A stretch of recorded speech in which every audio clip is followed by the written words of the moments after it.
se inscrever lá, Balanço Geral Londrina, e vai assistir a gente ao vivo o tempo todo, tá? Se você tiver que sair de casa, a gente tá no YouTube. O importante é ter você juntinho com a gente sempre, tá? 12h24 agora. Eu quero voltar ao caso da Beatriz. Essa menininha aqui, ó, 12 anos de idade, que foi atropelada ao lado do pai no final de semana. E, infelizmente, tá? Acabou morrendo. Ontem a gente mostrou aqui que por mais de 1 hora o SEAT, o SAMU, todo mundo lá, os socorristas tentaram reanimá-la, mas essa menininha não resistiu. O pai dela, o Anderson, chegou a ser socorrido ao hospital, mas já está em casa, já está bem, graças a Deus. O motorista fugiu do local do acidente, lá no Conjunto Monte Rei, em Arapongas. Esse carro aqui, ó, o carro dele, foi encontrado na casa, ele não foi localizado até agora, e no carro a gente tem as marcas aqui do acidente. Ontem chegou a informação de que este motorista poderia se apresentar. Olha o carro aqui, ó.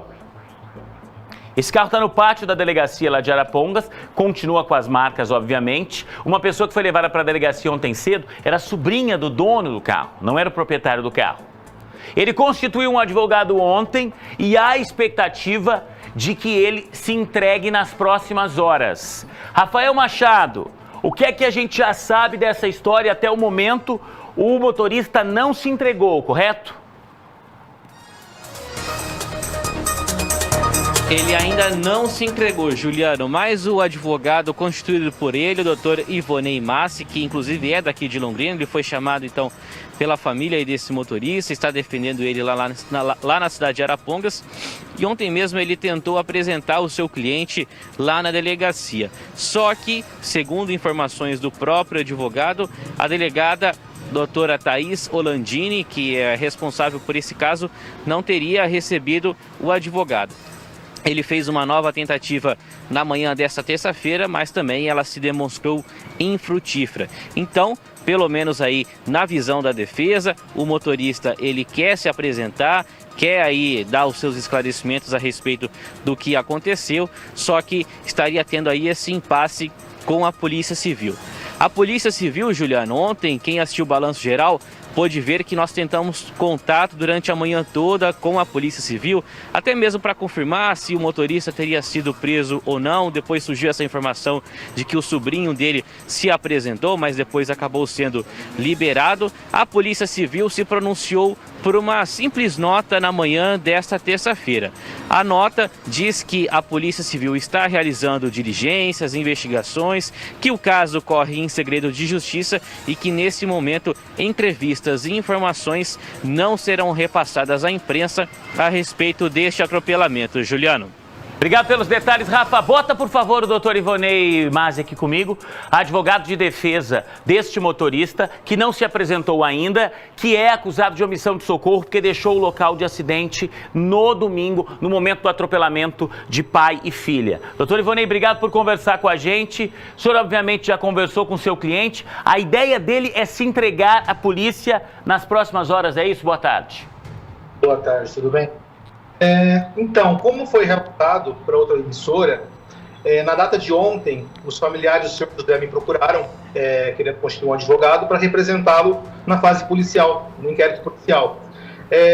Pronta contato com a delegacia de Arapongas, procurei a doutora Thaís, que é a delegada responsável pelo caso, e prontifiquei em apresentá-lo. Não houve retorno pela manhã, no período da tarde me desloquei até a delegacia de Arapongas, e permaneci por 2 horas aguardando o delegado de polícia tomar uma decisão em relação à oitiva do senhor José. Para minha surpresa, no final da tarde, depois de 2 horas, o investigador de polícia plantonista apenas me informou que ela não atenderia. Não tinham mais o que fazer, não posso obrigar a delegada a me atender e ouvir meu cliente. Retornei. Hoje pela manhã retornei à delegacia. Para minha surpresa, a delegada não estava. Insisti com o investigador plantonista, ele encaminhou mensagem à delegada, que depois de 40 minutos apenas informou que ela não teria interesse em ouvir o seu José neste momento, e sim em momento oportuno, e que ela mandaria a intimação para tanto. Presumo eu que a autoridade policial deva ter representado pela prisão preventiva do senhor José e está aguardando o Poder Judiciário determinar a prisão dele. Mas o que eu informei a delegada de polícia, por meio dos investigadores policiais, porque ela não me atendeu, é que o senhor José está disposto, independentemente ou não de ter o mandado de prisão preventiva, a se apresentar. Doutor Ivonei, não quer se furtar a aplicação da justiça. O senhor pode, se o senhor quiser, levar o seu cliente até a delegacia. O senhor está cogitando essa possibilidade porque o senhor está me dizendo que o senhor acredita que a delegada esteja esperando que o Poder Judiciário defira a prisão preventiva dele. O senhor pretende chegar com o seu cliente lá, porque, pelo que eu estou entendendo, o senhor não conseguiu conversar com a delegada para falar, olha, posso levar hoje à tarde, posso levar amanhã cedo. O seu José, ele disse por que ele fugiu do local do acidente? O que ele fala de tudo isso?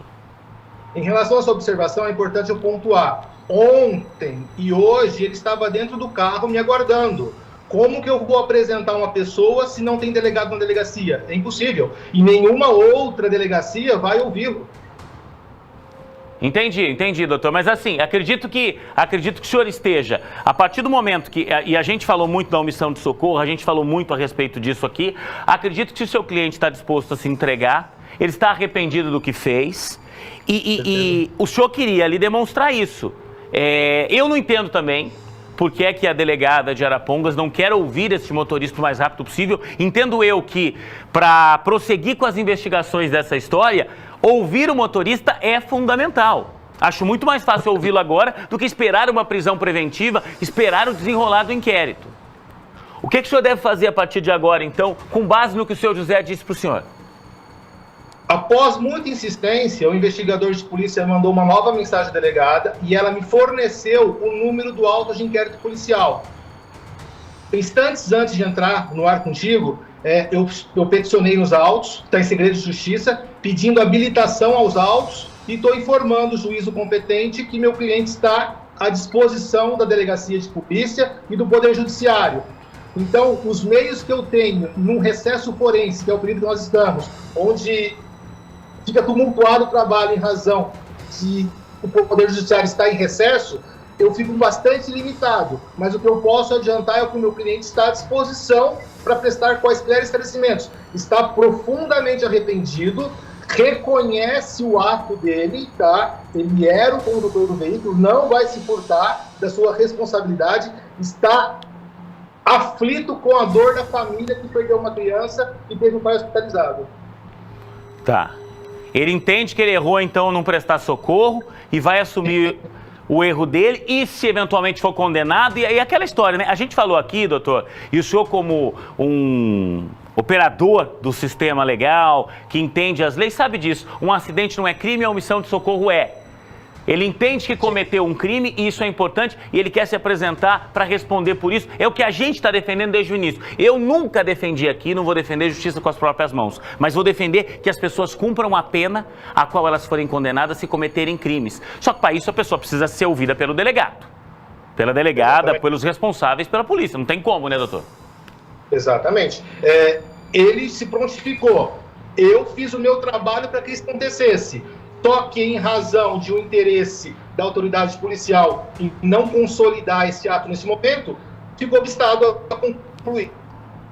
Doutor, para fechar essa entrevista agora, se nesse momento a doutora Thaís, se nesse momento a autoridade policial de Arapongas, que é a responsável por esse inquérito, disser, olha, eu quero colher o depoimento dele hoje, eu quero colher o depoimento dele agora, o senhor apresenta o seu cliente ainda hoje na delegacia? Imediatamente. Neste ponto, eu friso. Hoje pela manhã, eu entrei em contato com a Corregedoria de Polícia Civil, em Londrina, informando esse fato e pedindo providência. Tá certo. Doutor Ivonei, muito obrigado pela participação com a gente aqui. Obrigado, eu. 12h33. Eu nunca vi esse tipo de coisa. Repito, nosso principal objetivo aqui, cobrar justiça. Sempre. Tem uma morte, tá, nessa história toda, que é a morte da pequena Beatriz, de 12 anos. Essa menina morreu, atropelada, por um motorista que não parou no local, que não prestou socorro. E ontem eu disse aqui, quando o carro foi encontrado, eu disse, olha, precisam encontrar o motorista. Ele precisa pagar pelo que fez. Agora, gente, me desculpa, a gente estava conversando sobre isso um pouquinho antes de começar o nosso balanço geral na redação. Eu nunca vi isso na vida. O autor de um crime querendo se apresentar, querendo prestar depoimento, e esse crime aconteceu anteontem, aconteceu no domingo. O autor de um crime querendo se apresentar à polícia, e a polícia não quer ouvi-lo. Ah, mas a delegada pediu a prisão preventiva. A delegada pode pedir prisão preventiva a qualquer momento, inclusive o ouvindo antes. Agora, como assim a delegada não quer ouvi-lo? Qual é o caso de maior importância que tramita nesse momento lá na Delegacia de Polícia de Arapongas que não esclarecer a morte dessa menininha de 12 anos? Que não entender o porquê da morte da pequena Beatriz e punir o responsável por isso, que é o motorista. Quem estava comigo aqui, e ó, eu não estou de maneira alguma defendendo o motorista.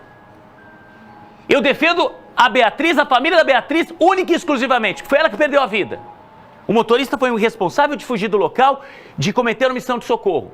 Só que eu estava com o advogado dele aqui que me disse, olha, se a delegada quiser ouvi-lo, eu tentei ontem, tentei hoje, meu cliente estava no carro. Se a delegada quiser ouvi-lo agora, imediatamente, ele está em Arapongas, tá? É um advogado aqui de Londrina, mas está em Arapongas. Se ela quiser ouvi-lo, eu apresento ele imediatamente na delegacia. Atenção, Corregedoria da Polícia Civil. Pelo amor de Deus, eu nunca vi isso na vida. Me desculpe se eu estiver enganado. Pergunta para a família da Beatriz se a família não acha que esse homem deve ser ouvido e, se for o caso, ser preso hoje. Isso tem que acontecer, gente. Eu não consigo entender o porquê. Essa história está muito esquisita desde o início. Repito, tem a morte de uma criança, nós precisamos que a pessoa responsável por isso seja autuada. Só que para isso ela tem que ser ouvida pela polícia. Eu não consigo entender. Qual é o segredo disso? Se a gente estivesse procurando esse motorista, mas esse motorista está querendo se apresentar, está querendo entrar na delegacia e contar o que aconteceu. A partir daí, gente, a delegada vai tomar as providências que ela julgar cabíveis. Eu não sou delegado, eu não tenho a capacidade para isso. Eu só não consigo entender por que é que a polícia não quer ouvir esse motorista hoje, imediatamente. Para mim, deveria ter ouvido ontem. 12h36, a gente vai continuar nessa história e eu queria muito falar com alguém do Comando da Polícia Civil, da Corregedoria da Polícia Civil, para entender o que é que está acontecendo nesse momento na cidade de Arapongas.